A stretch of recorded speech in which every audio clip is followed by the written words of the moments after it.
Hello sir, आप दोनों सामने वाले केबिन में बैठें। हम अभी मैडम को भेजते हैं। कहते हुए मिस्टर शर्मा केबिन से बाहर निकल गए और विशाल और माधव को वहीं बैठा दिया। कुछ 10 मिनट के बाद केबिन का गेट खुला और एक लड़की अंदर आई, ब्लैक टॉप और ब्लू। हेलो सर, आप दोनों सामने वाले केबिन में बैठें। हम अभी मैडम को भेजते हैं। कहते हुए मिस्टर शर्मा केबिन से बाहर निकल गए और विशाल और माधव को वहीं बैठा दिया। कुछ 10 मिनट के बाद केबिन का गेट खुला और एक लड़की अंदर आई, ब्लैक टॉप और ब्लू जींस में। गजब की लग रही थी, जिसे देखते ही माधव चौंक गया और खड़ा हो गया। Please be seated mister Shah. उसकी बात सुनते ही माधव बैठ गया और उस लड़की ने मीटिंग शुरू की। उसका ध्यान केवल मीटिंग पर था, पर विशाल और माधव केवल उसे ही देख रहे थे। कुछ देर बाद लड़की ने मीटिंग खत्म कर दी और खुद केबिन से बाहर निकल गई। उसके जाते ही माधव और विशाल एक दूसरे को देख रहे थे, पर कुछ कहा नहीं और सीधा घर के लिए निकल गए। घर आते ही माधव ने सबको इग्नोर किया और सीधा अपने रूम में चला गया। उसे इस तरह जाते देख हॉल में बैठी उसकी माँ और अपनी भाभी ने विशाल की ओर देखा। विशाल उनसे नजरें नहीं मिला पाया और सिर्फ इतना कहा, भाभी मिले आज हमें। वही दूसरी ओर वही लड़की तेजी से कार चलाते हुए अपने घर गई और सीधा सोफे पर बैठ गई। उसे इस तरह से बैठे देख सिया आई और पूछा, क्या हुआ दी, हमें वो दोनों मिले आज। कहते हुए रैना रो दी। उसकी बात सुनकर सिया की आंखों में आंसू आ गए, पर वो कुछ बोली नहीं और सीधा रैना के गले लग गई। काफी टाइम तक वैसे ही रहने के बाद सिया उठी और बोली, बच्चों के स्कूल से आने का टाइम हो गया है, उठिए आप और मुंह साफ कर ले।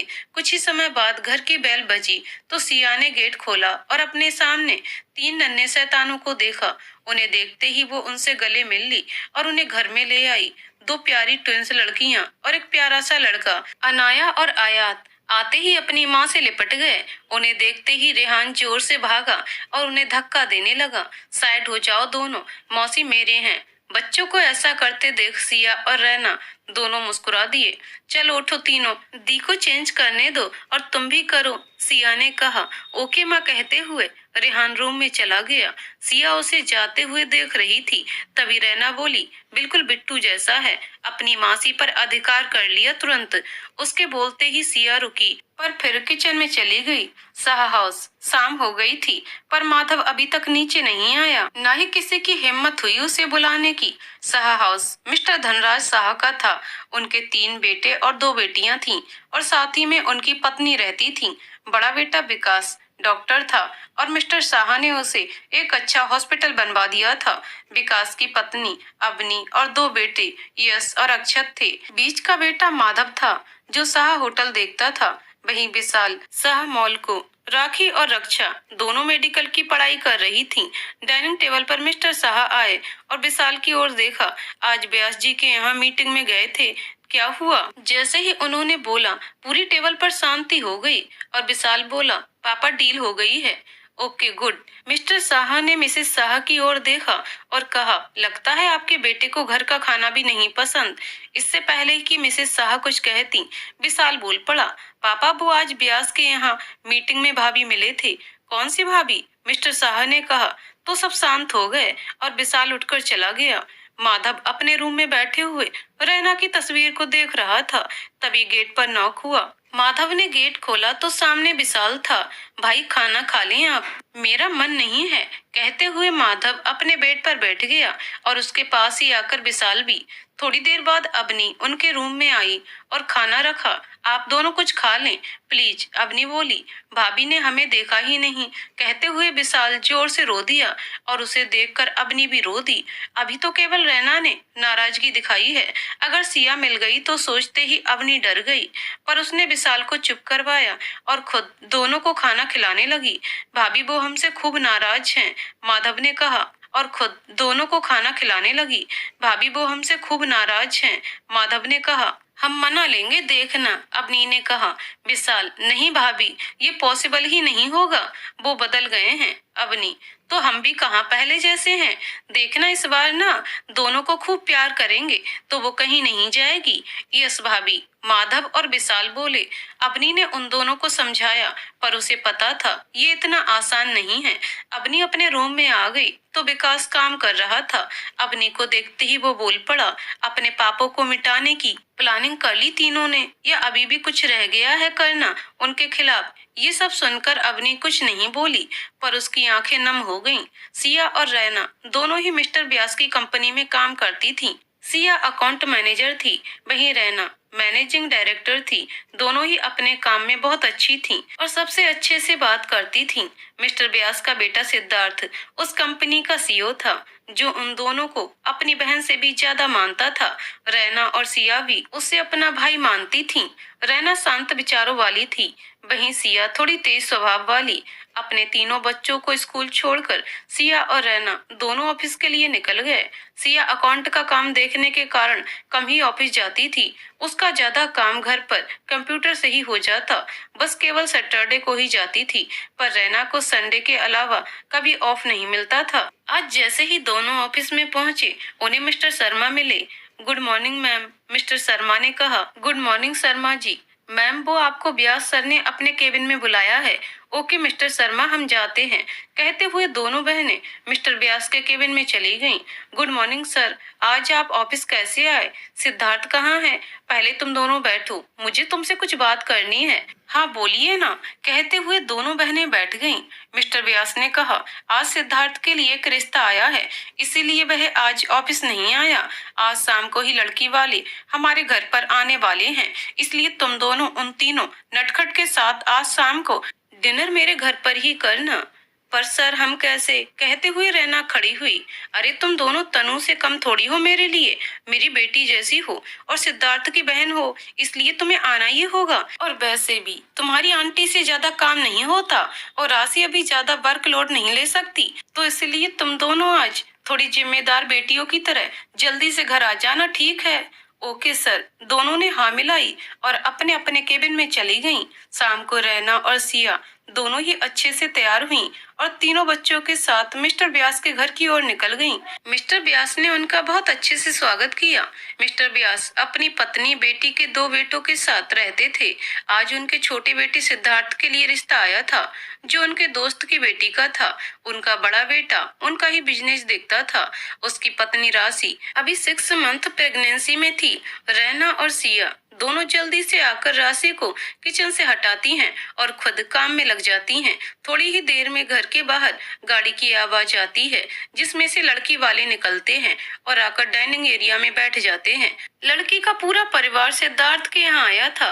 काम करने वाली सगुन आंटी ने जल्दी से आकर सिया और रैना को पानी देने के लिए कहा। रैना और सिया पानी सगुन आंटी के साथ भेजने के बाद चाय और नाश्ते की प्लेट को हॉल में ले जाने लगी। तभी अचानक रैना की नजर सामने बैठे माधव पर पड़ी और उसे ये समझते बिल्कुल देरी न लगी, ये रिश्ता रक्षा का था। उसने अपने कदमों को रोकने की बहुत कोशिश की, लेकिन रोक न सकी। उसे देखते ही मिस्टर शाह का पूरा परिवार एक बार को चौंक गया, पर मिस्टर व्यास के परिवार के सामने सबने चुप रहना ही सही समझा।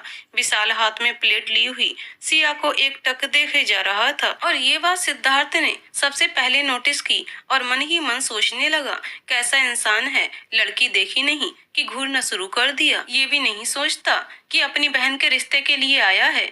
इसके बाद सिया और रैना सबको नाश्ता देती हैं और सबको बातें करते हुए छोड़कर किचन की ओर चली जाती हैं, क्योंकि उन दोनों के आंसू और उनका साथ नहीं दे रहे थे। उनके जाते ही मिसेस शाह मिसेस व्यास से कहती हैं कि अब तो आपके घर में भी खुशखबरी आने वाली है, तो आपको बहुत बधाई हो। बच्चे का काम बहुत ही ज्यादा होता है, पूरे दिन उनके आगे पीछे लगे रहना होता है।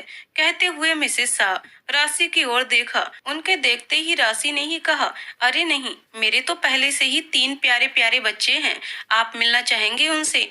तो मिसेस शाह ने उनकी ओर आश्चर्य से देखकर कहा, शिखर ने तो बताया था कि ये तुम्हारी पहली डिलीवरी है। अरे हाँ, डिलीवरी तो मेरी पहली है, पर इससे पहले हमारे घर में 3 प्यारे प्यारे मेहमान ऑलरेडी हैं। आंटी देखिए, मैं लाती हूँ। और ये कहते हुए वह आयु, तनु और रेहान को सबके बीच ले आई। उन तीनों बच्चों को देखते ही सब बहुत सरप्राइज हुए, क्योंकि तीनों ही बच्चे बहुत ही प्यारे लग रहे थे। आयु और अनु ने बिल्कुल एक जैसी बॉर्बी जैसी फ्रॉक पहनी थी, जबकि रेहान ने प्यारा सा जीन्स टी शर्ट पहने हुआ था। बच्चों ने सबको हेलो कहा और मिस्टर व्यास के पास बैठ गए। इसके बाद मिसेस व्यास ने बताया कि ये दोनों बच्चियां रैना की हैं और ये सिया का बेटा है। तीनों ही 5 साल के हैं और इनके जिगर के टुकड़े हैं। मिसेस व्यास की बातें सुनकर सब और भी ज्यादा शौक रह गए, क्योंकि अपने प्यारे प्यारे बच्चों को किसी दूसरे के आगे इस तरह देखकर उनकी आंखें भर आईं। विशाल का मन किया कि वह भाग कर जाए और उन तीनों को अपने पास बैठा ले, जो कब से मिस्टर व्यास और सिद्धार्थ के बीच बैठकर उनसे प्यारी प्यारी शैतानियां कर रहे थे। अनु और रेहान सबसे ज्यादा बदमाशी कर रहे थे, जबकि आयु शांति से बैठी थी और उन दोनों को भी चुप करवा रही थी। ये देखकर माधव को तुरंत ही रैना की याद आ गई कि वह कैसे विशाल और सिया को लड़ते हुए पल भर में चुप करवा लेती थी, पर उन सब में से किसी की हिम्मत ही नहीं हुई वहां उठकर बच्चों के पास जा सके। मिस्टर शाह और मिस्टर व्यास आपस में कुछ बातें की और सिद्धार्थ और रक्षा को भी कुछ समय के लिए बात करने दिया। इतने समय में रैना और सिया दोनों में से कोई भी किचन से बाहर नहीं आया, बल्कि सर्वेंट के साथ ही खाना और सब कुछ डाइनिंग टेबल पर लगवा दिया। मिस्टर व्यास और मिस्टर शाह दोनों ही इस बात को अच्छे से समझ रहे थे कि वह दोनों बाहर क्यों नहीं आ रही हैं। वहीं दूसरी ओर सिद्धार्थ आयु को, तनु यानी सिद्धार्थ की बहन रेहान को और राशि अनु को प्यार से बैठकर खाना खिला रही थी। उन्हें इस तरह से देख माधव, विशाल और अबनी तीनों ही बहुत जलन फील कर रहे थे, क्योंकि उन्हें उन तीनों के साथ टाइम स्पेंड करना था।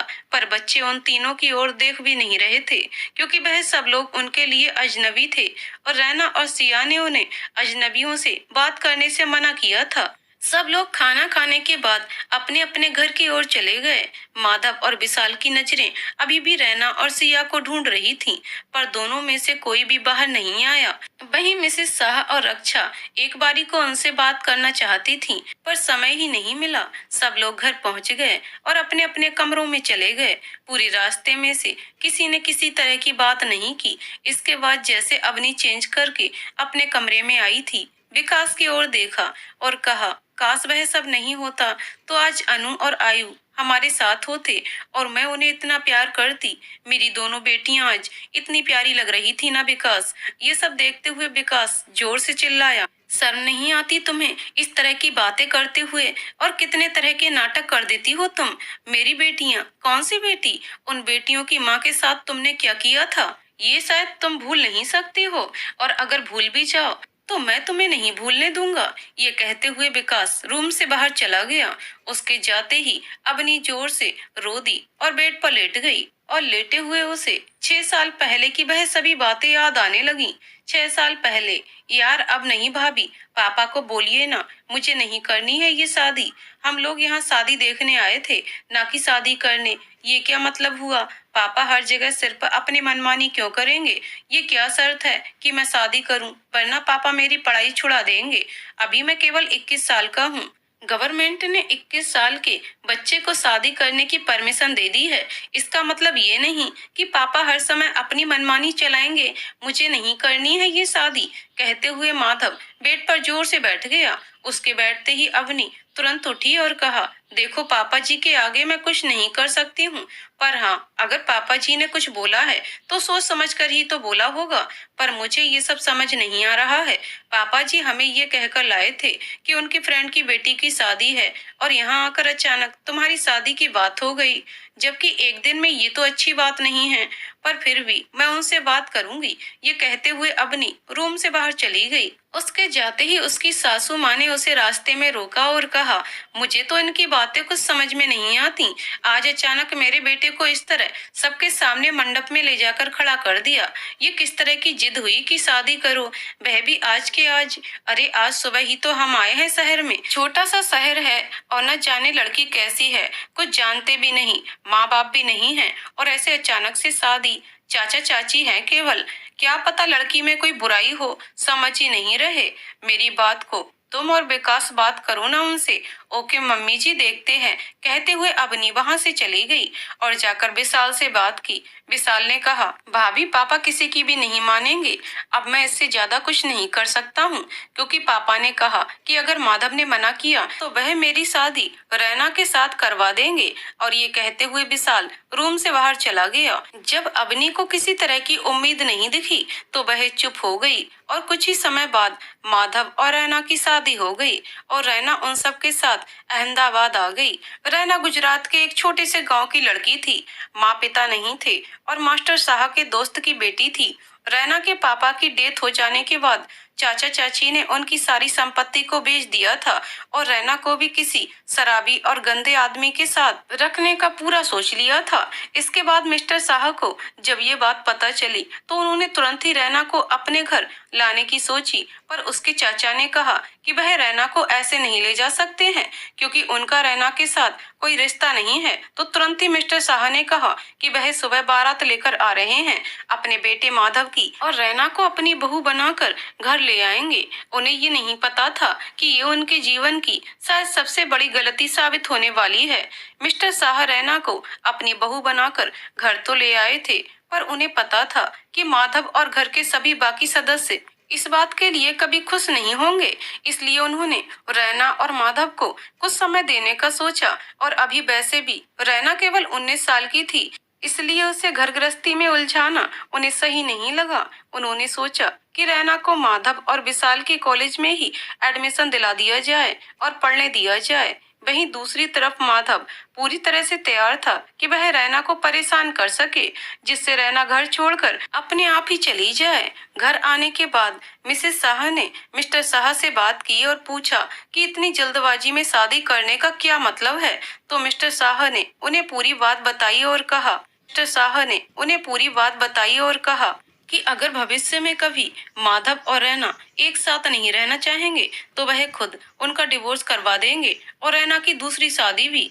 पर अभी रैना को सुरक्षित करने का केवल एक ही जरिया उनके पास था। ये सब सुनकर मिसेस शाह भी रैना को अपनाने के लिए तैयार हो गईं, पर मिस्टर शाह ने उनसे कहा कि ये सब बात बच्चों को ना पता चले, क्योंकि अगर उन्होंने रैना को कुछ भी सच बताया तो वह यहाँ नहीं रहेगी। मुझे पता है मेरे दोस्त की बेटी मेरे दोस्त की तरह ही खुददार है, तो ये बात हमें घर में सबसे छुपानी होगी, अबनी से भी, क्योंकि वह अपने दोनों देवरों से सबसे ज्यादा प्यार करती है और उन्हें कुछ बताए बिना नहीं रहेगी।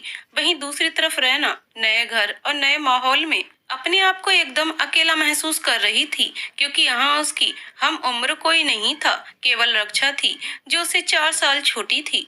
वहीं राखी उससे 6 साल छोटी थी और अपने भाइयों के साथ वह दोनों भी उससे बात नहीं कर रही थी। सभी को घर आए हुए 5 से 6 दिन हो गए थे और इन दिनों विशाल और माधव ने घर पर अवनी के अलावा किसी से भी बात नहीं की थी। वहीं रैना केवल रूम में ही रहती थी। धीरे धीरे मिसेस साहब उससे बातें करने लगी। ये विशाल और माधव को बिल्कुल पसंद नहीं आया। वह अपनी माँ और पापा से बहुत नाराज थे। तभी अचानक एक दिन खाने की टेबल पर जब सब लोग एक साथ बैठे हुए थे तो मिस्टर शाह ने कहा कि कल से रैना विशाल माधव के कॉलेज में जाएगी। उसका 12 भी पूरा हो चुका है और अब वह कॉलेज के फर्स्ट ईयर में जाने वाली है। वहीं विशाल और माधव कॉलेज के आखिरी साल में थे। जब रैना ने कॉलेज जाने की बात माधव ने सुनी तो वह पूरी तरह से गुस्सा हो गया, क्योंकि उसे लगा कि कॉलेज में सब उसका मजाक उड़ाएंगे, क्योंकि एक तो इतनी कम उम्र में उसकी शादी हो गई और वह भी इतनी सिंपल सी लड़की के साथ। उसे तो ऐसी लड़कियां बिल्कुल नहीं पसंद थीं। रैना को देखकर उसके दोस्तों पर उसका क्या प्रभाव पड़ेगा, ये सब सोचकर ही माधव डर गया। पापा आप इसे बेशक कॉलेज भेज दें, पर ये वहाँ मेरी पत्नी बनकर बिल्कुल भी नहीं आएगी। आप इसे अपनी कोई दूर की रिश्तेदार बता दीजिएगा। माधव बोला, हाँ ठीक है, और वैसे भी मैं नहीं चाहता कि इतनी समझदार बच्ची का तुम दोनों बेवकूफ के साथ कोई रिश्ता उन कॉलेज वालों को पता चले, मिस्टर शाह ने कहा। इसके बाद में मिस्टर शाह खाने की टेबल से उठे और अपने रूम में चले गए। उनके जाने के बाद माधव रैना की तरफ गुस्से से देखा और बोला, कॉलेज में मेरे या विशाल के आसपास में भटकने की जरूरत नहीं है। अगर किसी को भी कुछ भी बताया तो तुम्हारा क्या होगा ये तुम सोच भी नहीं सकती हो, समझ गई ना। रैना ने हाँ में सर हिलाया और चुपचाप अपने रूम की तरफ चली गई। वहीं विकास नाइट ड्यूटी के कारण अपने हॉस्पिटल की ओर चला गया। थोड़ी देर में अबनी के रूम का गेट किसी ने खटखटाया तो उसने गेट खोला और सामने विशाल और माधव को देखा। उसके कुछ बोलने से पहले ही वह दोनों उस पर टूट पड़े। अरे यार भाभी, अब तो आप कुछ कीजिए, वहाँ कुछ नहीं कर सकते थे, समझ में आता है, पर यहाँ यहाँ ये लड़की मेरे कॉलेज तक पहुँच गई है। अब इससे ज्यादा हम इसे सहन नहीं कर सकते हैं। आप प्लीज कुछ कीजिए ताकि हम उसे इस घर से जल्दी बाहर निकाल सकें। माधव और विशाल एक साथ चीखे। अवनी ने कहा, ठीक है, हम अपनी प्लानिंग कल से ही शुरू करेंगे। मिशन रैना भगाओ, ठीक है। अपने दोनों देवरों से बोलने के बाद और अवनी चुपचाप यश को लेकर तो सो गई और सोचने लगी कि विशाल और माधव की हेल्प कैसे की जाए। और वहीं रैना कॉलेज जाने की बात सोचकर ही खुश हो रही थी। उसे विशाल या माधव से कोई मतलब ही नहीं था। उसे बस पढ़ लिख कर कुछ बनना था, बाकी उसने कुछ सोचा ही नहीं था। दूसरे दिन रैना जल्दी उठकर कॉलेज के लिए तैयार हो गई। उसने पिंक कलर की प्यारी सी कुर्ती पहन रखी थी और साथ में दुपट्टा भी ले लिया था।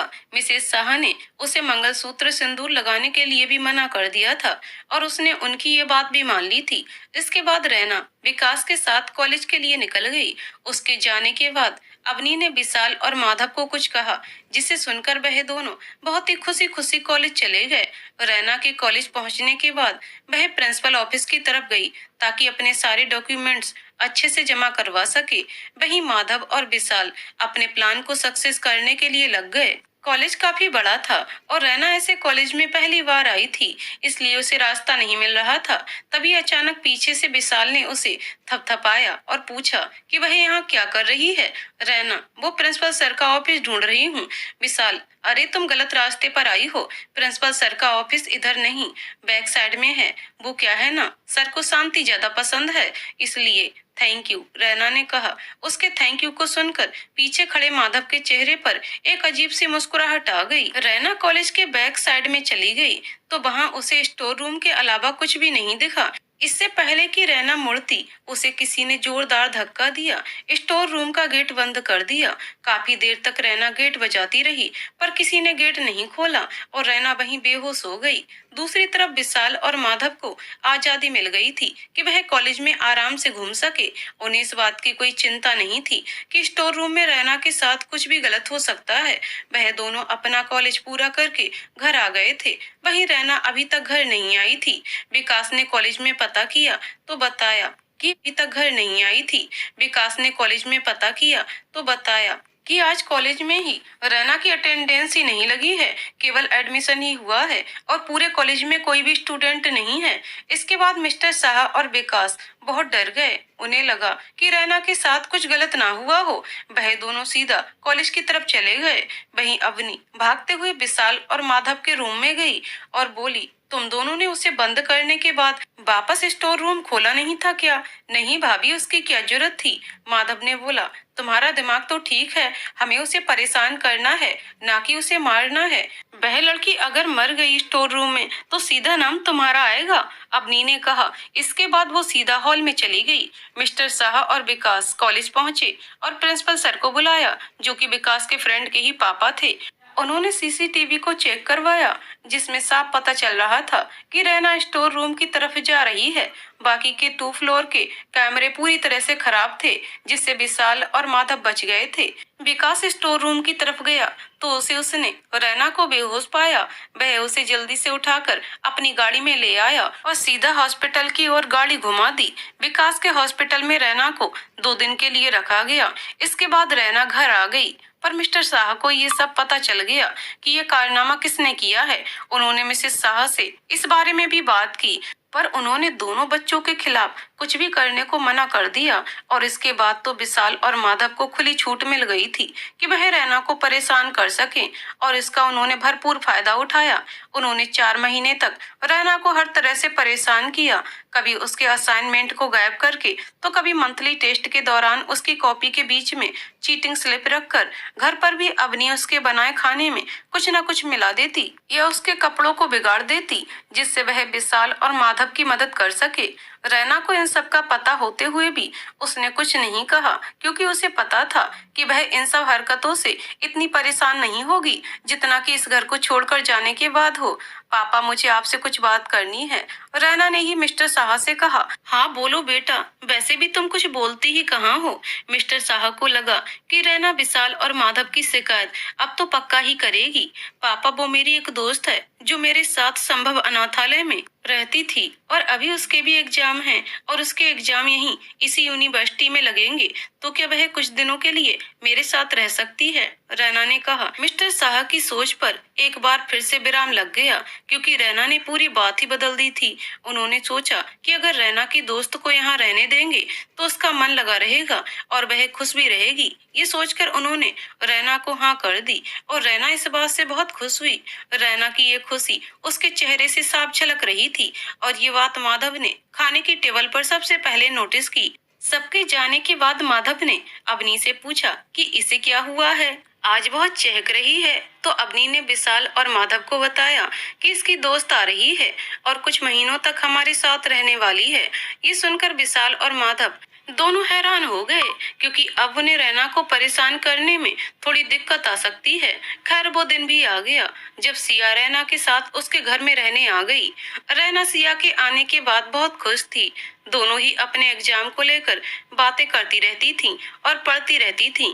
इस बीच में विशाल और माधव को कोई मौका नहीं मिला कि रैना को परेशान कर सके और अवनी ने भी उन्हें मना किया था, क्योंकि सिया अपने तेज स्वभाव के कारण उन्हें मुश्किल में डाल सकती थी। रैना और सिया के फर्स्ट ईयर के एग्जाम हो चुके थे और सिया के वापस जाने का समय भी आ गया था, पर मिस्टर शाह ने सोचा कि अगर सिया के रहते ये दोनों इस बच्चे को परेशान नहीं कर सकते हैं तो क्यों न सिया को हमेशा के लिए यहीं रख लिया जाए। उन्होंने संभव अनाथालय के ट्रस्टी से बात की और कुछ लीगल डॉक्यूमेंट तैयार करवा लिए, जिसके तहत जब तक सिया अपनी पढ़ाई पूरी नहीं कर लेती है वह मिस्टर शाह के देखरेख में रहेगी। ये बात सुनकर रैना की खुशी सातवें आसमान पर पहुंच गई। सातवें आसमान पर पहुंच गई। तो वहीं विशाल और माधव के तो तोते उड़ चुके थे।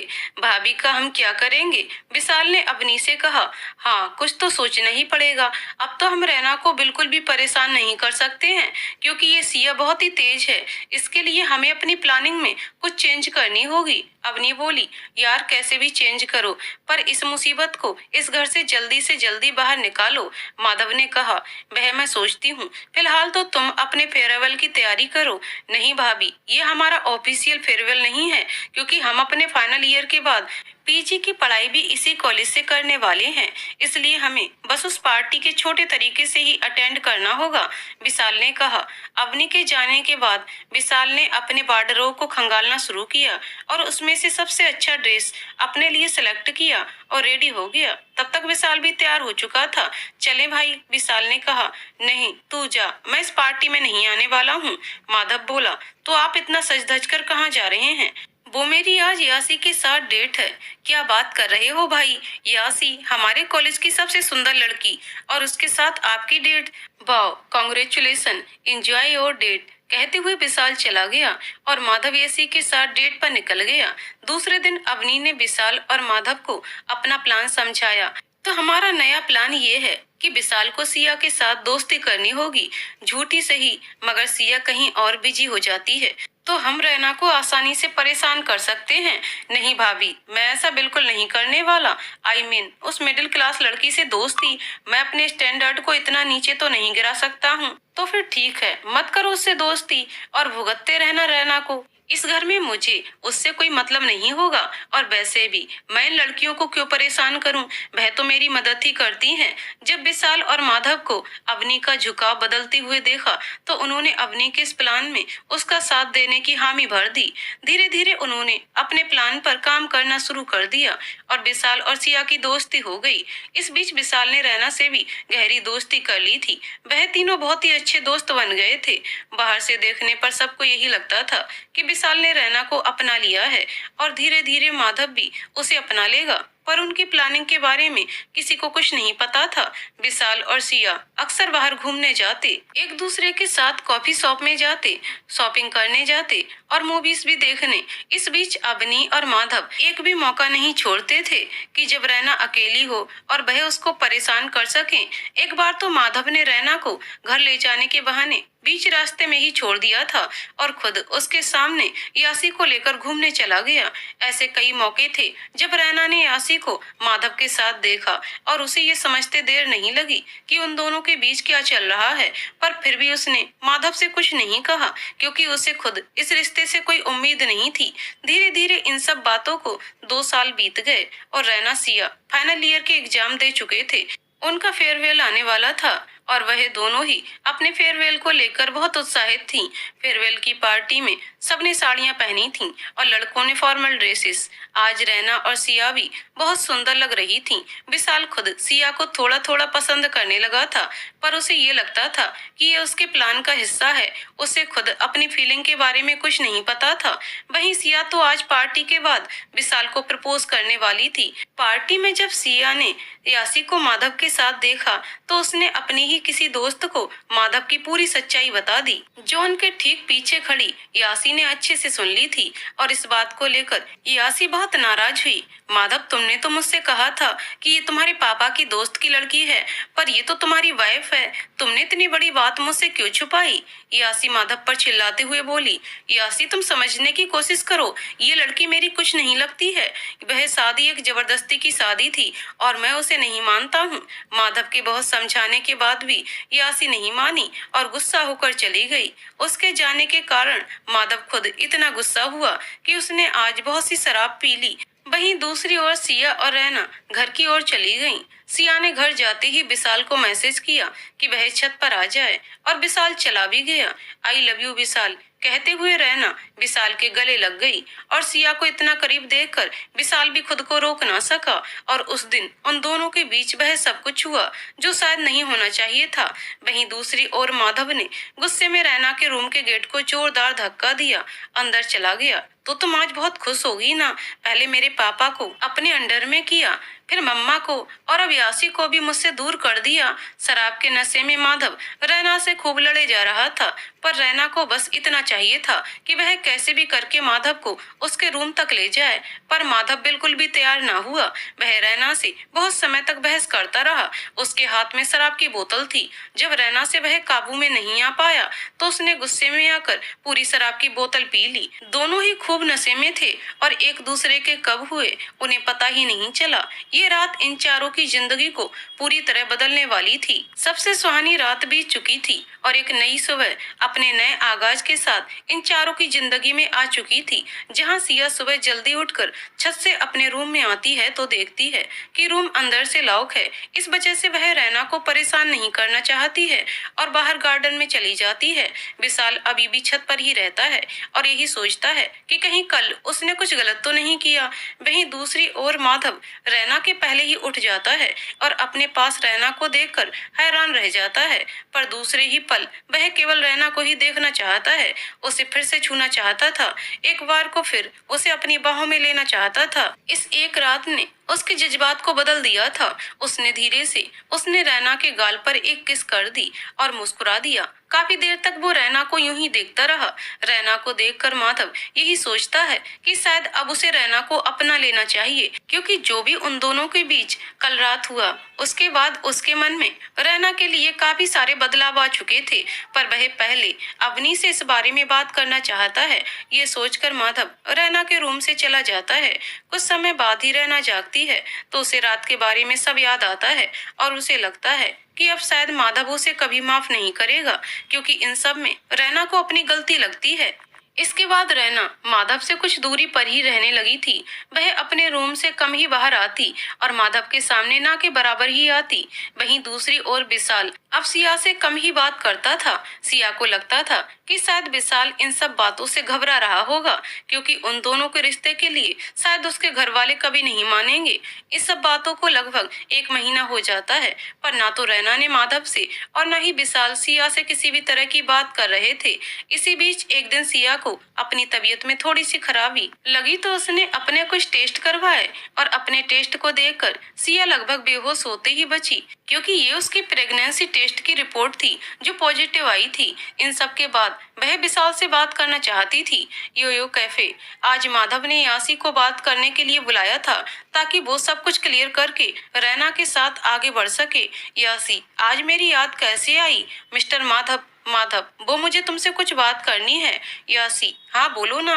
माधव, मेरी और रैना की शादी को 3 साल हो गए हैं, पर यकीन करो इन 3 साल में हमारा रिश्ता अजनबियों से कम नहीं था। मैं कभी उसे अपनी वाइफ नहीं मानना चाहता था और इस रिश्ते को खत्म करना चाहता था, और इसलिए तुमसे कुछ बात नहीं की। और रिश्ता भी बनाया, पर अब शायद लगता है कि मैं गलत था। मैं रैना को अपनाना चाहता हूँ। ये सब माधव एक सांस में बोल गया, बिना कुछ सोचे। यासी, वैसे ज्यादा जल्दी नहीं महसूस हुआ तुम्हें ये सब? 2 साल तक मेरे फीलिंग के साथ खेल करके अब तुम्हें सब गलत लग रहा है? खैर, अब कुछ कहना नहीं है, बस एक ही दुआ है कि इन 2 साल में जितना तुमने मुझे और रैना को दुख दिया है, भगवान उसके इंटरेस्ट सहित लौटाए। Best of luck mister Madhav. ये सब कहकर यासी कैफे से निकल गई। जिसे वहां आए विशाल ने देख लिया था। वो जल्दी से कैफे के अंदर गया और माधव को रोते हुए देखा। वह जल्दी से उसके पास गया और कहा, क्या हुआ भाई, आप रो क्यों रहे हो? और वह आसी इतने गुस्से में यहाँ से क्यों गई थी? क्या हुआ आप दोनों के बीच, बताइए मुझे। बी ब्रेकअप, कहते हुए माधव रोने लगा। उसकी बात को सुनकर विशाल को लगा कि ये सब रैना के कारण हुआ है, और वह बिना माधव की पूरी बात सुने वो कैफे के बाहर निकलकर जल्दी से घर चला गया। घर जाते ही विशाल रैना और सिया के कमरे की ओर गया। जाते ही रैना को जोरदार चांटा लगा दिया। ये सब इतना तेजी से हुआ कि रैना और सिया को कुछ समझ ही नहीं आया। ये क्या कर रहे हो तुम विशाल? कहते हुए सिया जोर से चीखी, वही जो मुझे पहले कर देना चाहिए था। आज इसकी वजह से मेरे भाई इतने परेशान हैं। विशाल ने कहा, पर रैना ने किया क्या है? सिया ने पूछा। ये तो तुम इसी से पूछो। इसी के कारण आज यासी और भाई का ब्रेकअप हो गया और भाई इतना टूट गए हैं, रो रहे हैं, और तुम पूछ रही हो क्या हुआ? पर इसमें इसकी क्या गलती? रैना तो कभी माधव से बात भी नहीं करती थी। विशाल, सारी गलती तुम दोनों की है। तुम दोनों के कारण ही हम सबकी लाइफ खराब हो चुकी है। तुम दोनों यहाँ से चली क्यों नहीं जाती? सिया, ये कैसी बातें कर रहे हो तुम विशाल? तुम तो मुझसे प्यार करते हो ना? विशाल, प्यार? कोई प्यार व्यार नहीं करता। वह सब तो एक नाटक था जो मैंने अपनी भाभी और माधव भाई के कहने पर किया था। पर तुम जैसी मिडिल क्लास लड़की से प्यार कभी भी नहीं, और इस जन्म में तो कभी भी नहीं। रहना, तुम्हारा दिमाग तो ठीक है ना विशाल? तुम सिया से किस तरह की बातें कर रहे हो? गलती मेरी है तो सजा मुझे दो, सिया को नहीं। विशाल, प्लीज आप दोनों अपना ये नाटक बंद करें और इस घर से जल्द चले जाएं। Siya, I am pregnant. Vishal, Vishal, wow, इस घर में रुकने का एक नया प्लान बना लिया तुमने सिया। सिया, मैं झूठ नहीं बोल रही हूँ, ये रही मेरी रिपोर्ट्स, और अगर तुम इस बात को नहीं मानते हो तो मैं अभी अंकल आंटी के पास चली जाती हूँ और उनसे सारा सच बता देती हूँ। विशाल, ठीक है जाओ, मैं भी देखता हूँ कौन अंकल आंटी तुम्हें अपनाते हैं, क्योंकि शादी से पहले ये सब करना तो वैसे भी हमारे समाज में ठीक नहीं माना जाता। और मैं मना कर दूंगा कि ये बच्चा मेरा है ही नहीं, शायद अतुल का होगा, क्योंकि तुम कॉलेज में मुझसे ज्यादा तो उसके साथ घूमती हो ना। ये सब कहते हुए विशाल जोर से हंसा और इन दोनों के रूम से निकला। निकलते निकलते एक बार फिर मुड़ा और कहा, 1 घंटे के अंदर तुम दोनों की शक्ल इस घर में नहीं दिखनी चाहिए। ठीक है, कभी कभी गुस्से में हम अपनी सारी हदों को भूल जाते हैं, और यही शायद आज विशाल ने किया था। वो ये भूल चुका था कि रैना उसके भाई की पत्नी है और सिया उसका प्यार। वो बस अपने आप को सही साबित करना चाहता था और उसने वही किया। रैना, सिया, मुझे तुमसे कुछ बात करनी है। सिया, हाँ बोलो ना दी। रैना, सिया, हमें ये घर छोड़कर अभी चलना चाहिए। सिया, पर अभी हम कहाँ जाएंगे? रात के 8 बजे हैं। रैना, मैंने तुमसे जितना कहा बस उतना करो। अपनी जरूरत का सामान पैक करो और चलो यहाँ से। इसके आगे एक शब्द और नहीं, क्योंकि इन 2 सालों में तुमने विशाल के साथ जितनी भी मनमानी की है, मैंने तुम्हें नहीं रोका। पर अब अगर तुम्हें अपनी और इंसल्ट नहीं करवानी है तो चुपचाप मेरे साथ इस घर को छोड़कर चलो। सिया, ठीक है दी। रैना और सिया ने अपनी जरूरत का सामान पैक किया और घर से निकल गईं। मिस्टर शाह और मिसेस शाह दोनों ही रक्षा के एडमिशन के लिए उसके हॉस्टल में गए हुए थे, और अवनी और विकास अपने किसी दोस्त की पार्टी में। माधव अभी रेस्टोरेंट से वापस नहीं आया था, इस कारण घर पर किसी को उनके बारे में कुछ भी नहीं पता था। रात को 3 बजे के करीब माधव घर पर आया और सोचा कि वह सुबह अपनी मम्मी पापा से बात करेगा और रैना और अपने रिश्ते को आगे बढ़ाएगा। वहीं दूसरी ओर रैना और सिया उस घर को छोड़कर बहुत दूर जा चुकी थी। सुबह जब अवनी उठी तो उसने घर को कुछ खाली खाली सा महसूस किया। उसने देखा कि जल्दी उठने वाली रैना और सिया अभी तक अपने रूम से बाहर नहीं आई हैं, तो वह उनके रूम की तरफ गई, पर रूम पूरा खाली था और सारा सामान वहां से हट चुका था। ये सब देखकर वो बहुत ही खुश हुई और जल्दी से विशाल और माधव के रूम की तरफ भागी। कॉन्ग्रेचुलेशन बॉयज, कहते हुए अवनी जोर से चीखी। उसकी चीख से विशाल और माधव दोनों ही उठ गए। माधव को समझ ही नहीं आ रहा था अवनी इतनी खुश क्यों है। तभी अवनी ने कहा कि माधव, तुम्हारा रास्ता क्लियर हो चुका है, वह दोनों घर को छोड़कर जा चुकी हैं। ये सब सुनकर माधव को बहुत ही हैरानी हुई और उसने अवनी से पूछा कि वह किसके बारे में बात कर रही है। अरे भाई, वह दो मुसीबत है ना, रैना और सिया, अब इस घर को छोड़कर हमेशा हमेशा के लिए जा चुकी हैं। माधव, पर कहाँ भाभी? अवनी, ये तो मुझे भी नहीं पता, पर हाँ, उनके रूम खाली हैं। पर ये सब कैसे हुआ? माधव ने कहा। अवनी, मुझे नहीं पता, मैंने कहा ना, मैंने कुछ नहीं किया। शायद वह दोनों समझ चुकी थी अब इस घर में उनको कुछ भी हाथ नहीं आने वाला है, इसलिए वह दोनों चली गईं। नहीं, ऐसे नहीं गईं, वह दोनों, कहते हुए विशाल ने अवनी को रोका और पूरी सच्चाई बताई। पूरी बात सुनकर माधव के पैरों तले से जमीन खिसक गई, क्योंकि कहाँ उसने अपनी और रैना की नई जिंदगी के बारे में सोचा था और कहाँ ये सब हो गया। वहीं दूसरी ओर अवनी ने विशाल को एक जोरदार चांटा लगाया और कहा कि तुम्हारा दिमाग तो ठीक है, वह लड़की प्रेग्नेंट थी और तुमने उसे घर से बाहर निकाल दिया। मैंने तुम्हें कहा था कि उससे दोस्ती करो, पर एक हद में ये कैसी हरकत कर दी तुमने विशाल। अब जाओ और उन्हें ढूंढ कर लाओ। उसके जाने से पहले माधव ने उन दोनों को अपनी सारी भावनाओं के बारे में बताया, जिसे सुनकर अवनी और विशाल पूरी तरह से हिल गए थे। विशाल को एहसास होने लगा कि उसने कल कितना गलत किया था। वह अपने सामने सिया को चाहता था, उसे गले लगाना चाहता था और अपने पापा से उसके रिश्ते के बारे में बात करना चाहता था। उसे चाहिए था कि कैसे भी सिया बस उसके सामने आ जाए, वह उससे माफी मांग लेगा। पर शायद अब उन दोनों ने ही काफी देर कर दी थी और उनके हाथ कुछ नहीं लगने वाला था। वहीं दूसरी ओर विकास जल्दी से घर आया और अवनी को आवाज दी। अवनी नीचे हॉल की तरफ गई और विकास से पूछा कि वह इतना शोर क्यों कर रहा है, तो विकास ने ही उसे अपनी गोद में ही उठा लिया और जोर जोर से घुमाने लगा। यू आर प्रेग्नेंट, कहते हुए विकास अवनी को नीचे उतार देता है और कहता है कि ये रही तुम्हारी रिपोर्ट्स, और इसके साथ एक और खुशखबरी है जो मैं सभी घर वालों के आने पर ही दूंगा। इतनी ही देर में सभी घर वाले हॉल में इकट्ठा हो चुके थे तो विकास ने बताया 2 दिन पहले ही रैना की तबीयत खराब होने के कारण वह हॉस्पिटल आई थी। मैंने उसकी कुछ रिपोर्ट्स की, ये रही उसकी report, she is also pregnant. ये सब सुनकर माधव चौंक गया। अवनी ने माधव की ओर देखा तो उसने हाँ में सिर हिला दिया। शाम को जब मिस्टर एंड मिसेस साहब वापस आए तो अवनी ने हिम्मत के साथ उन्हें सारी सच्चाई बताई।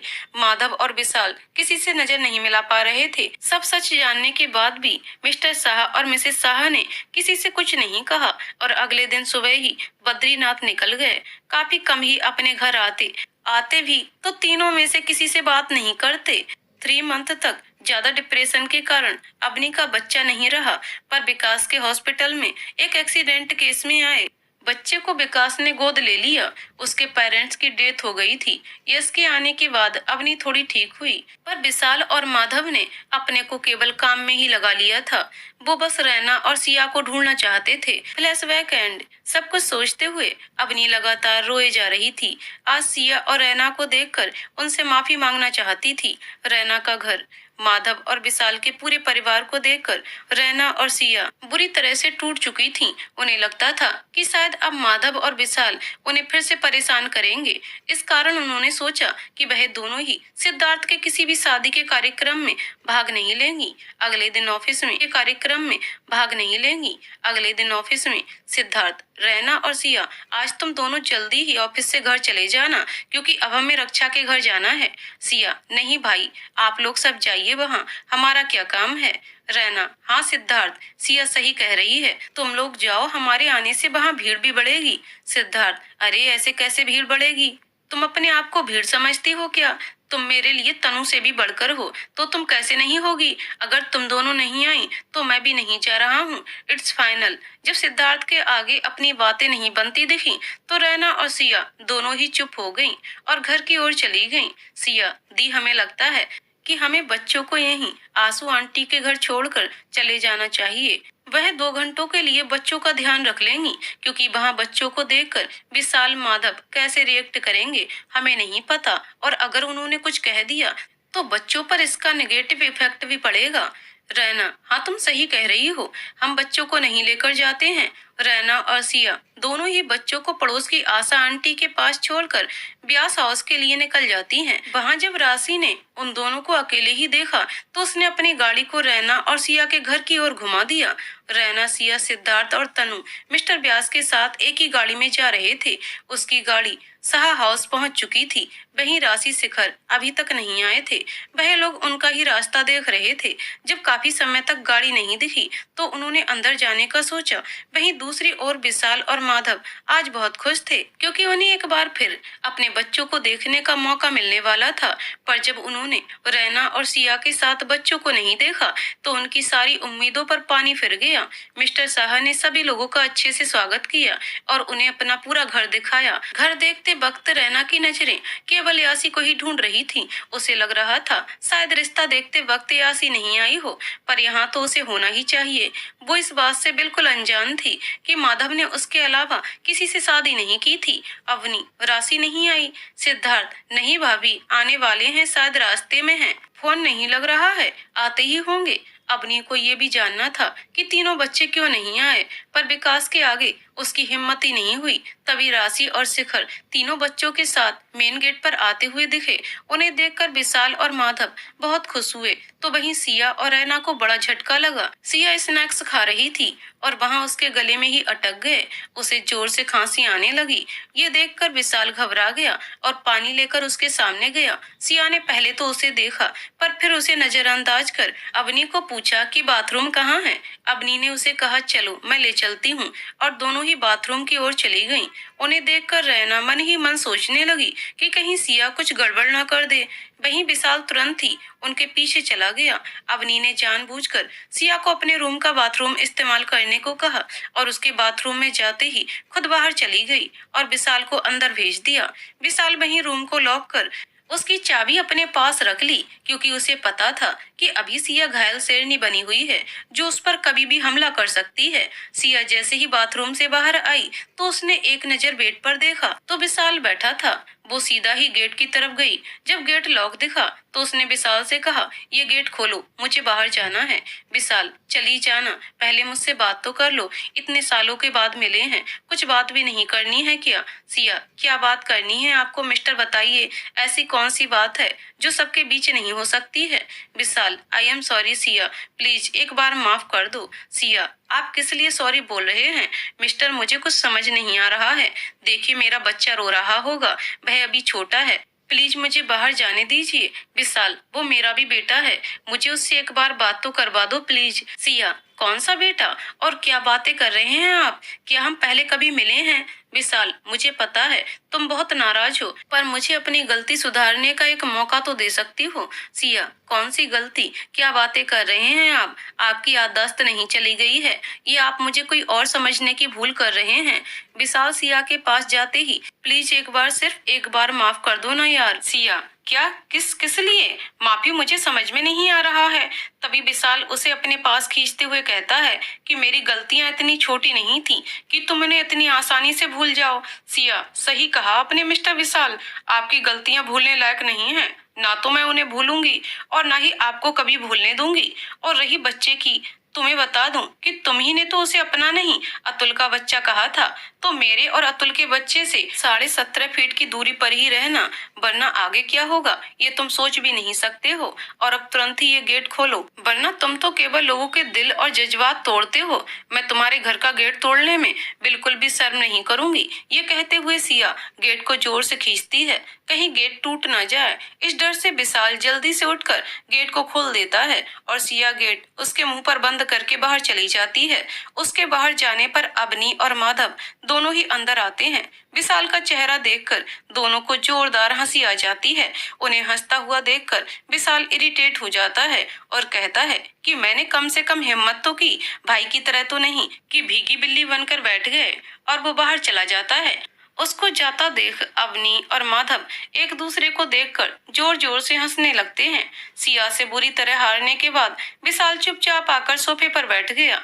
वहीं दूसरी ओर रैना ने की तरह हारने के बाद विशाल चुपचाप आकर सोफे पर बैठ गया।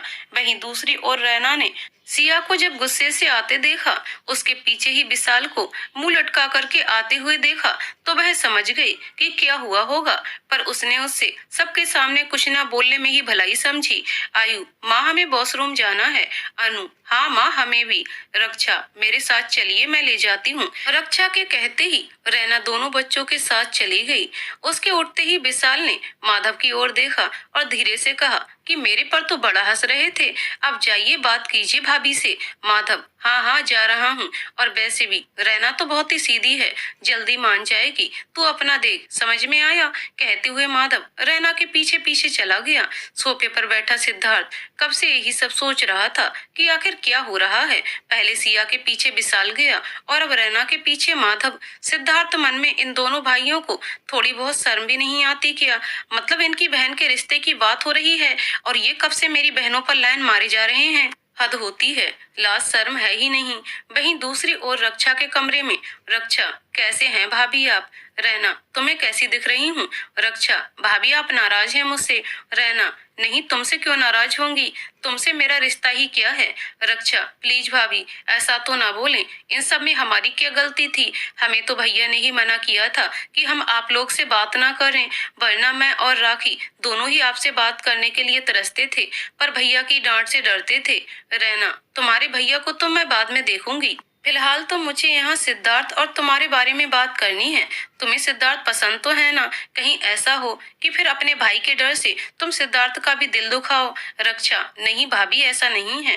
रैना, ठीक है, वरना मैं नहीं चाहती जो मेरे साथ हुआ वह सब फिर से सिद्धार्थ के साथ हो। रक्षा, वैसे भाभी अनु आयु दोनों ही बहुत क्यूट हैं, पूरी आप पर गई हैं। रैना, हम तुम्हारे भाई नहीं आए ना मेरे आसपास तभी, वरना उनकी तरह होती। रक्षा, भाई को बीच में ना लाया जाए तो ही ठीक है ना, ये हम दोनों की बात है, और वैसे भी वो तो एक नंबर के गधे हैं, आपको भी छोड़ दिया और यासी से भी कोई रिश्ता नहीं रखा। रहना, इसका मतलब कि कोई लड़की है। रक्षा, नहीं भाभी, भैया तो कब से आपका ही वेट कर रहे हैं। रहना, अच्छा हाँ, डिवोर्स पेपर पर जो साइन नहीं किए थे मैंने। बाहर खड़ा माधव कब से उन दोनों की बातें सुन रहा था। एक बार को तो यकीन ही नहीं हुआ कि रैना रक्षा से बात कर रही है। वह कहाँ सीधी सी रैना को मनाने वाला था और कहाँ अब उसे रैना का एक नया ही रूप देखने को मिला। उसे इसकी बिल्कुल भी उम्मीद नहीं थी। वह तुरंत ही रूम के गेट से ही लौट गया। कुछ दूरी पर खड़े अवनी और विशाल उसे ही घूर रहे थे। अवनी, कटवाए नाक। विशाल बड़ा कह रहे थे कि भाभी तो सीधे हैं, जल्दी मान जाएंगे, मैंने कम से कम बात तो की, ये तो सामने भी नहीं जा पाया। माधव, भाभी पूरा पेपर और सिलेबस था, कहाँ मैं छोटे छोटे सवालों की तैयारी करके गया था और कहाँ बड़ा सा सवाल आ गया पेपर में। उसकी बातें सुनकर विशाल और अवनी दोनों ही हंस दिए। उन दोनों को हंसता देख आयु और अनु जो रैना के पीछे चल रही थी रुक गईं और विशाल की ओर देखते हुए पूछा कि आप दोनों क्यों हंस रहे हैं, हमारा फेस कहीं से खराब तो नहीं हो गया ना। उनकी प्यारी प्यारी बातें सुनकर वहां खड़े माधव को भी हंसी आ गई, पर उसने आयु को गोद में लेते हुए कहा कि नहीं नहीं, आप तो बहुत ही प्यारे हो। अनु ने पूछा, और मैं? आप उससे भी ज्यादा। अवनी ने उसे गोद में उठाया और एक जोर से किस कर दी। सब लोग खाने की टेबल पर बैठे थे। तभी मिस्टर शाह ने कहा, मुझे आप सबसे कुछ बात करनी है, विशेषकर रैना और सिया से। उनकी बात सुनकर रैना और सिया डर गईं। उन्हें लगा कि शायद मिस्टर शाह विशाल की बातों पर यकीन करते हैं। मिस्टर शाह, रैना और सिया बेटा, तुम दोनों ये घर छोड़कर क्यों गई थी? रैना, पापा हमें तो जाना ही था, हम यहाँ कुछ समय के लिए ही आए थे। मिस्टर शाह, किसने कहा ये सब तुम्हें? सिया, अंकल वो। मिस्टर शाह उसके बोलने से पहले ही बोल पड़े, तुम मत कहो कुछ, तुमने तो हमें अपना समझा ही नहीं, तभी तो इस बेवकूफ की धमकियों से डरकर रैना को लेकर इस घर से चली गई। सिया, नहीं नहीं, हम नहीं गए थे, दी ने हमसे कहा था कि हमें चले जाना चाहिए। मिस्टर शाह, अच्छा तो ये सब रैना के दिमाग की करतूत है।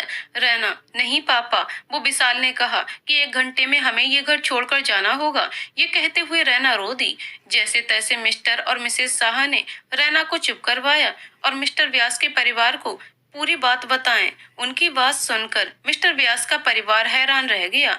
उन दोनों ने ही कभी इस बारे में नहीं बताया था और विशाल और माधव एक कोने में चुपचाप खड़े थे। सबसे पहले तो मिस्टर और मिसेस शाह ने तीनों बच्चों को गोद में लिया और उन्हें खूब सारा प्यार किया। फिर सिया के पास गए और उसके सर पर हाथ फेरा। उनके हाथ फेरते ही सिया टूट गई और उनके गले लगकर रोने लगी। सिया रोते हुए, अंकल आपके पीछे इन दोनों ने हमें बहुत परेशान किया, ये हमें बहुत ही तंग करते थे, हमें घर से भी निकाल दिया, रेहान को अपना बच्चा भी नहीं कहा, अब बताइए हम क्या करते। और तो और उन्होंने दी को जोर से थप्पड़ भी मारा था। सिया किसी छोटे बच्चे की तरह विशाल की शिकायत कर रही थी, जिसे देखकर वहां खड़े सभी लोगों के चेहरे पर मुस्कान आ गई।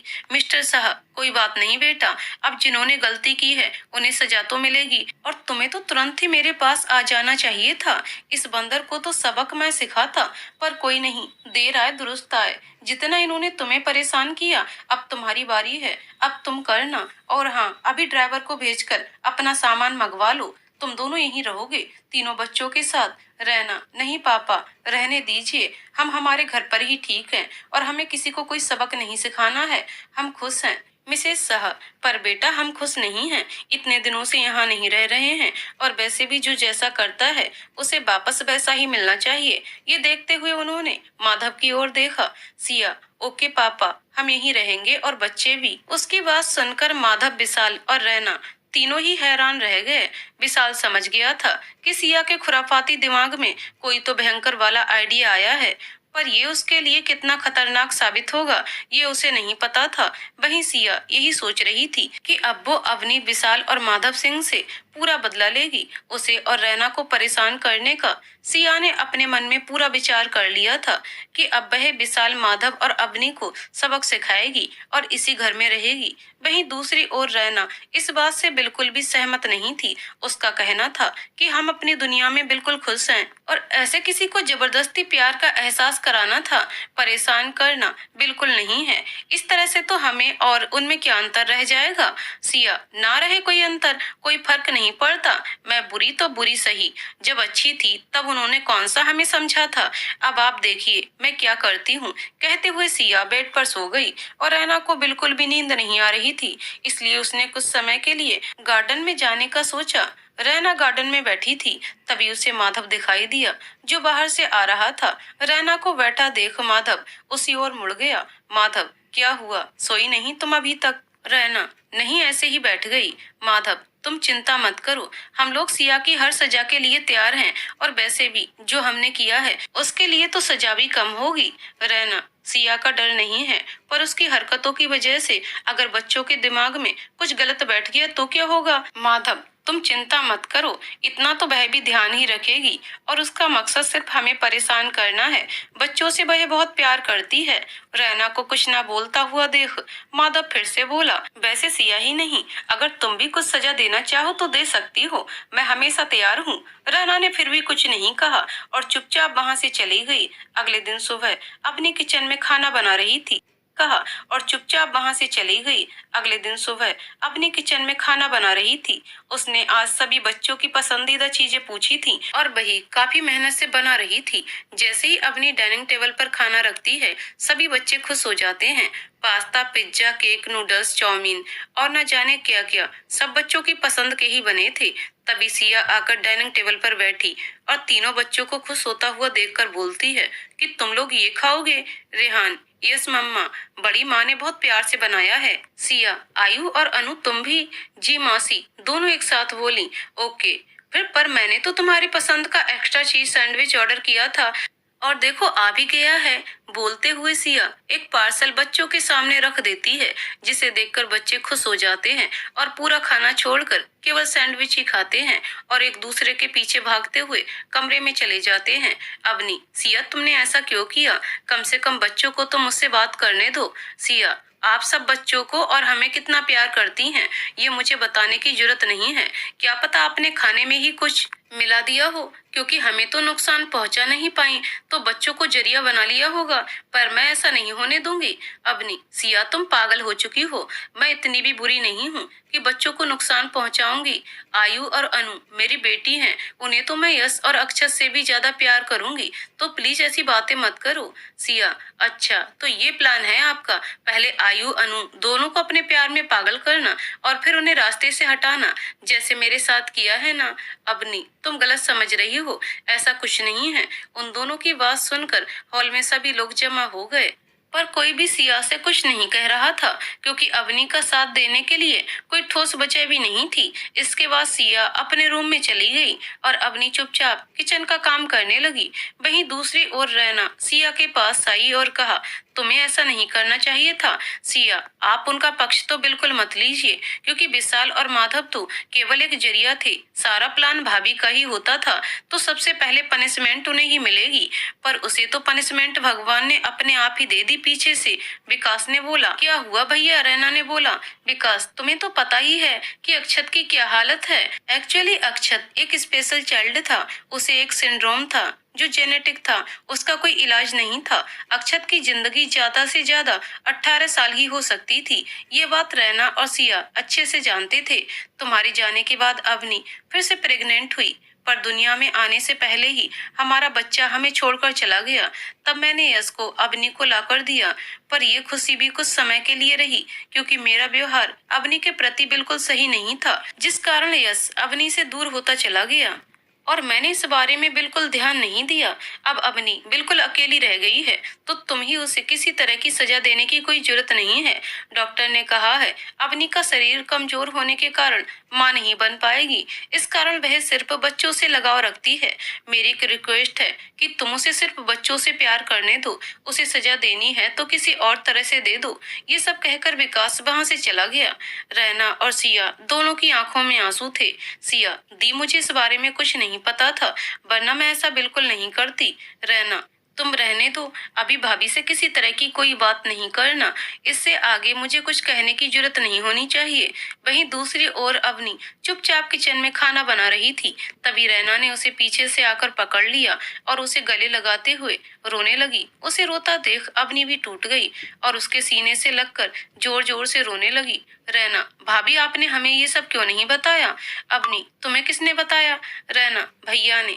अवनी, मुझे पता है कि ये मुझसे नाराज हैं, पर मेरा ध्यान पूरा रखेंगे। रैना, आप चिंता मत कीजिए, मैं आ गई हूँ ना। अब यहाँ से जाने से पहले मैं आपकी भैया से नाराजगी दूर करवा दूंगी।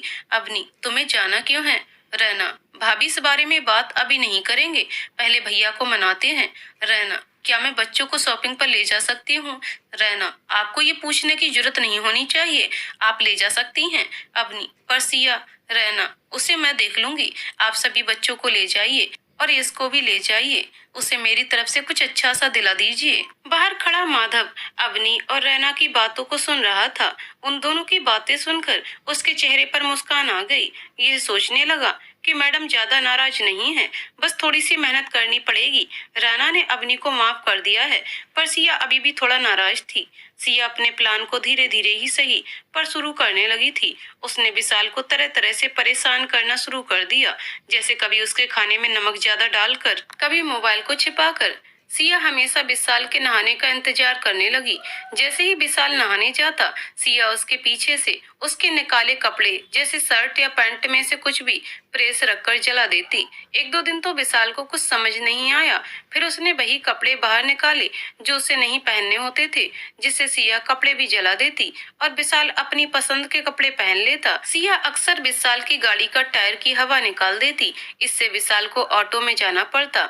वो रेहान को विशाल से बात नहीं करने देती थी, जब मन चाहा उसे ताने देती थी। कभी कभी विशाल इन सब से बहुत परेशान हो जाता था, पर उसे कैसे भी करके सिया को यकीन दिलाना था कि वह उसे प्यार करता है। वही माधव अपने सपनों की दुनिया में था। वह रैना को ज्यादा परेशान नहीं करता, न ही रैना उसे कुछ कहती। माधव रैना को समय देना चाहता था, वो उसे प्यारी प्यारी बातें करता, उसके साथ ही ऑफिस जाता, उसे शॉपिंग पर लेकर जाता था, ऑफिस से आते वक्त उसे गोलगप्पे खिला देता। उसकी छोटी छोटी सी कोशिशें रैना को खुश कर देती। इसी तरह एक दिन ऑफिस से आते वक्त माधव ने अपनी गाड़ी घर की तरफ से ना घुमाकर दूसरी ओर ले ली। रैना, हम कहीं जा रहे हैं क्या? माधव, मुझे तुमसे बात करनी है कुछ। रैना, पर इतनी रात में बच्चे घर पर अकेले हैं। माधव, उनके साथ माँ पापा भैया भाभी हैं, पर मेरा तुमसे बात करना अभी जरूरी है। रैना, पर हम जा कहाँ रहे हैं? माधव, अभी बताता हूँ। रैना कुछ समय तक चुपचाप बैठी रही और फिर माधव उसे एक प्यारे से होटल में ले गया, जहाँ सब कुछ नेचुरल सा लग रहा था। छोटे छोटे टेंट में खूबसूरत सजावट की गई थी, जिसे देखकर ऐसा लगता था कि ये किसी रोमांटिक कपल के लिए परफेक्ट है। पहले तो रैना अंदर जाने से मना करती रही, पर माधव के फोर्स करने पर वो उसके साथ चली गई। माधव ने रैना के लिए चेयर आगे की और उसे बैठने का इशारा किया। वह चुपचाप उस पर बैठ गई। उसके बैठते ही माधव अपनी जगह पर गया और बोलना शुरू किया। देखो रैना, मैं जानता हूँ जो हमने पास्ट में गलतियां की वह भुलाने लायक नहीं है, और शायद तुम मुझे माफी नहीं करना चाहो, पर मैं एक बार तुमसे फिर से माफी मांगना चाहता हूँ और वह भी कहना चाहता हूँ, शायद इन सब में मेरी इतनी गलती नहीं है, क्योंकि उस रात के बाद मेरी सोच बदल गई थी। मैं तुम्हें अपनाने के लिए पूरी तरह तैयार था, पर बात करने से डर रहा था। बस इतनी ही गलती है मेरी। शायद कुछ गलतियां तुमने भी की थी। तुम्हें मुझे अनु और आयु के बारे में बताना चाहिए था। चलो माना कि तुम्हें उस समय नहीं पता था, पर जब तुम्हें पता लगा तभी तुम्हें लौटाना चाहिए था। देखो, मैं ज्यादा कुछ नहीं समझता, पर इन सालों में सिर्फ इतना सीखा है कि चुप रहने से बातें ज्यादा बिगड़ जाती हैं।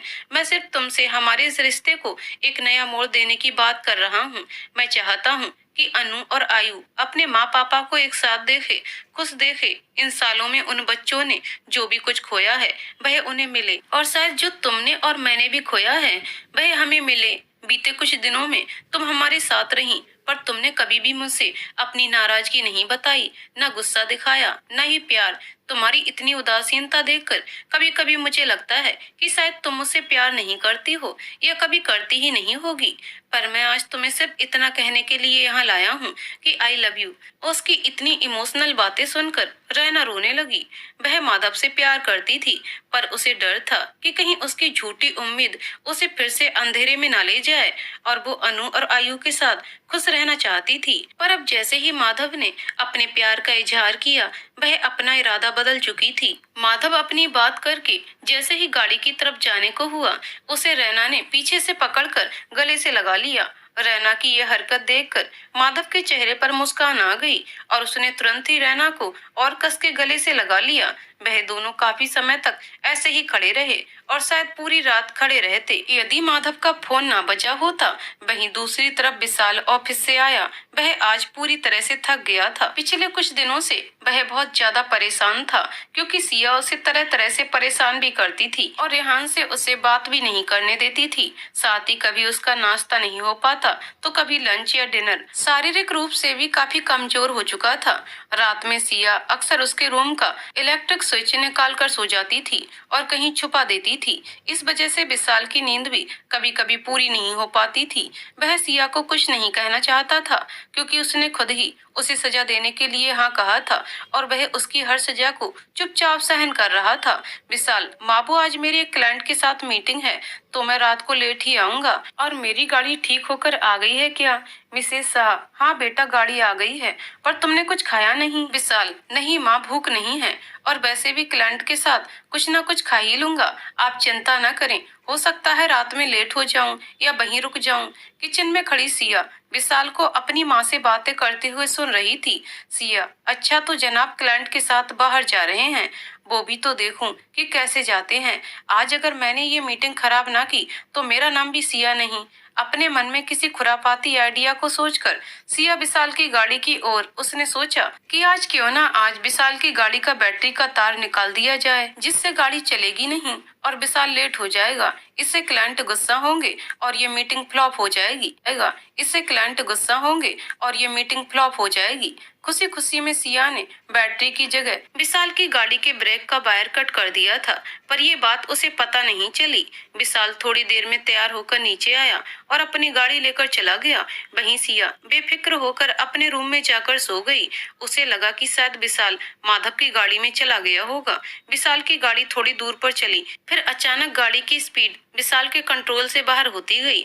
उसने गाड़ी के ब्रेक को लगाना चाहा, पर ब्रेक नहीं लग पाया और विशाल की गाड़ी एक बड़े से पेड़ से जाकर टकरा गई, जिससे उसके सर और हाथ पैर पर बहुत चोट आई। आसपास चल रहे गाड़ी में से एक आदमी रुका। उसने एम्बुलेंस को फोन किया और विशाल हॉस्पिटल ले जाया गया। उस आदमी को विशाल के पास से फोन मिला। उसने विशाल के हाथों के अंगूठे की छाप से फोन को खोल लिया और उसमें जो सबसे पहला नंबर था उसे फोन कर दिया। नंबर माधव का था। माधव रैना एक दूसरे में पूरी तरह से खोए हुए थे। तभी अचानक माधव का फोन रिंग हुआ, जो विशाल का था। जैसे ही माधव ने विशाल के एक्सीडेंट की खबर सुनी, वह पूरी तरह से डर गया। जैसे तैसे वो और रैना हॉस्पिटल पहुंचे, तब तक विशाल का इलाज शुरू हो चुका था। माधव ने कुछ देर में रैना से कहा, मैं घर पर फोन कर देता हूँ, माँ और परेशान होंगे। माधव ने घर पर फोन किया तो फोन अवनी ने उठाया। अवनी ने जैसे ही विशाल के एक्सीडेंट की खबर सुनी, उसके हाथ से फोन नीचे गिर गया। वहीं मिस्टर और मिसेस शाह दोनों ही रोते हुए सोफे पर बैठ गए। बच्चे उन सबको देखकर बहुत डर गए थे।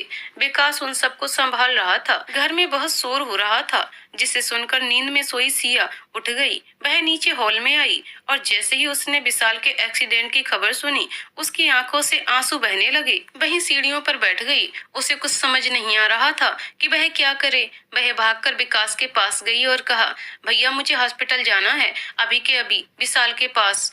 विकास, देखो सिया, जिद करने का कोई फायदा नहीं है। विशाल की हालत अभी बहुत सीरियस है और मैं तो रैना को भी घर लेकर आ रहा हूँ, क्योंकि तुम सब उसे इस कंडीशन में नहीं देख पाओगे। विकास की बातें सुन सिया और ज्यादा जोर से रोने लगी और घर के बाहर की तरफ भागने लगी। जैसे तैसे उसे अवनी ने पकड़ा, पर वह किसी की बात नहीं सुन रही थी। उसे अब बस विशाल के पास जाना था। उसे ऐसा लग रहा था कि शायद अब उसका सब कुछ खत्म होने वाला है। इन दिनों में विशाल ने जितनी शांति और समझदारी के साथ सिया की हरकतों को झेला था, सिया उससे और ज्यादा जुड़ती चली जा रही थी। बस वह उसे मनाना नहीं चाहती थी। अब उसे ये लग रहा था कि उसकी एक गलती की वजह से वह आज विशाल को हमेशा के लिए खो देगी। विकास ने उसे जैसे तैसे चुप कराया और उसे लेकर हॉस्पिटल चला गया। विकास के साथ ही डॉक्टर विशाल का ऑपरेशन कर रहे थे। ऑपरेशन लगभग 3 घंटे तक चला और विशाल को 3 बोतल खून चढ़ने के बाद भी होश नहीं आया। वह बहुत ज्यादा कमजोर लग रहा था। जैसे ही सिया ने उसे ऑपरेशन थिएटर से बाहर निकलते हुए देखा तो वो बिखर गई। अवनी ने उसे संभाला। ये रात उन सब के लिए बहुत भारी थी और जैसे तैसे रात बीती, पर विशाल को होश नहीं आया था। दिन बीत रहे थे। विशाल ठीक भी होने लगा था। सिया ने उसका ध्यान रखा, पर वो उससे ज्यादा बात नहीं करती थी। विशाल को लगा कि शायद अब भी वह नाराज है। वहीं सिया सिर्फ इस बात से डरती थी कि उसकी एक गलती विशाल की जान ले सकती थी। इस कारण वो विशाल से नजरें नहीं मिला पा रही थी। डॉक्टर ने 20 दिन के बाद विशाल को घर ले जाने की इजाजत दे दी थी, पर उसे पूरा ध्यान रखने के लिए कहा गया था। इन दिनों में रैना और माधव एक दूसरे के नजदीक आ गए और ये बात घर में सब लोगों ने देखी थी। सब इस बात से खुश थे कि अब ये दोनों अपने बच्चों के साथ एक परिवार के रूप में रहेंगे। वहीं सिया अभी भी विशाल के सामने जाने से घबरा रही थी। इसी तरह एक दिन जब सिया विशाल को सूप पिला रही थी, तभी विशाल, सिया तुम अभी भी मुझसे नाराज हो ना? देखो, अब इतनी बड़ी सजा तो भगवान ने दे दी है कि मैं पिछले 1 महीने से इस बिस्तर पर पड़ा हूँ, यहाँ से बाहर भी नहीं जा पा रहा हूँ, खाना पीना सबके लिए दूसरों पर निर्भर हूँ। अब इससे भी बड़ी कोई सजा है तो वह भी दे दो, पर प्लीज बात कर लो। मुझे पता है कि तुम इतनी नाराज हो कि उस दिन अगर मुझे कुछ भी हो जाता तो भी तुम मेरी गलतियां माफ नहीं कर पाती, पर प्लीज मैं चाहता हूँ कि तुम मुझे माफ कर दो, क्योंकि इस एक्सीडेंट के बाद अगर कल को मुझे कुछ भी हो गया तो ये सोचकर मैं मर भी नहीं पाऊंगा कि तुमने मुझे माफ नहीं किया। विशाल की बातें सुनकर सिया रो पड़ी और उसने विशाल को गले लगा लिया। अचानक से हुए इस हमले का विशाल को जरा भी अंदाजा नहीं था, पर उसने सिया को चुप कराने की पूरी कोशिश की।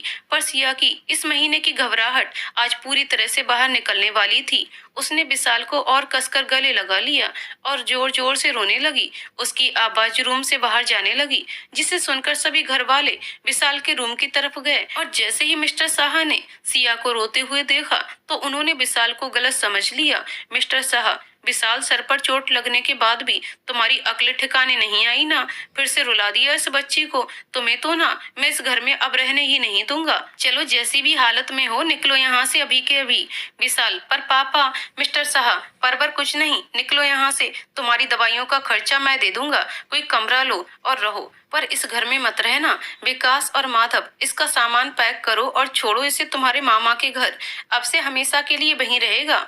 जैसे सिया ने मिस्टर शाह की की बात सुनी वह जल्दी से विशाल से अलग हो गई और जोर से बोली, नहीं नहीं, इन्हें कहीं नहीं भेजना, अब तो हम हमेशा साथ रहेंगे, इन्होंने तो कुछ नहीं किया, मैं ही डर गई थी क्योंकि। सिया अचानक से बोलते बोलते रुकी। तभी रैना, क्या हुआ सिया, कुछ कह रही थी तुम? सिया, हाँ अभी मुझे इतने टाइम से आप सबको कुछ बात बतानी थी। अवनी, हाँ बोलो ना। सिया, भाभी उस दिन जो विशाल का एक्सीडेंट हुआ था वह मेरे कारण हुआ था। मैंने ही विशाल की कार की बैटरी का वायर निकालने की कोशिश की थी, पर मुझे नहीं पता था कि कैसे ब्रेक का वायर कट गया। ये कहते हुए सिया और जोर से रोने लगी। उसे रोता देख विशाल ने रैना को इशारा किया और रैना ने ही आकर सिया को गले लगा लिया और विशाल के पास बैठा दिया। विशाल ने उसे पहले चुप कराया और फिर कहा कि अच्छा, तो तुम इतनी रो रही हो कि तुम्हारा प्लान फेल हो गया। कोई नहीं, मैं ठीक हो जाऊं, फिर तुम मेरी बैटरी का वायर निकाल देना। उसकी बात सुनकर सिया मुस्कुरा दी, पर उसने एक नजर मिस्टर और मिसेस शाह की ओर देखा और अपने कान पकड़ लिए। उसकी इस हरकत को देखकर घर वाले हंसने लगे और सबने उसे कहा कि चलो हमने तुम्हें माफ किया, पर अब तुम विशाल को परेशान नहीं करोगी। उनकी बातें सुनकर सिया हंसने लगी और कहा, अब तो वह उसे और ज्यादा परेशान करेगी क्योंकि वह उसकी ऑफिशियल वाइफ बनेगी। उसकी बातें सुनकर सब बहुत खुश हो गए। धीरे धीरे विशाल ठीक होने लगा और रक्षा और सिद्धार्थ के साथ साथ विशाल और सिया की भी शादी हो गई। रेहान ये देखकर बहुत खुश था कि अब उसके पास उसके माँ और पापा दोनों हैं। वहीं आयु और अनु भी माधव और रैना के साथ बहुत खुश थे, पर अब रैना से ज्यादा अवनी से जुड़ने लगे थे और इस कारण अवनी बहुत ही ज्यादा खुश थी। इन सब के उलझे रिश्ते अब पूरी तरह से सुलझ चुके थे। तो दोस्तों, कहानी यहीं पर समाप्त होती है। दोस्तों, आपको कहानी कैसी लगी कमेंट करके जरूर बताइएगा। कहानी पसंद आई हो तो वीडियो को लाइक शेयर करें और चैनल को सब्सक्राइब करें। कहानी को पूरा सुनने के लिए बहुत बहुत धन्यवाद दोस्तों।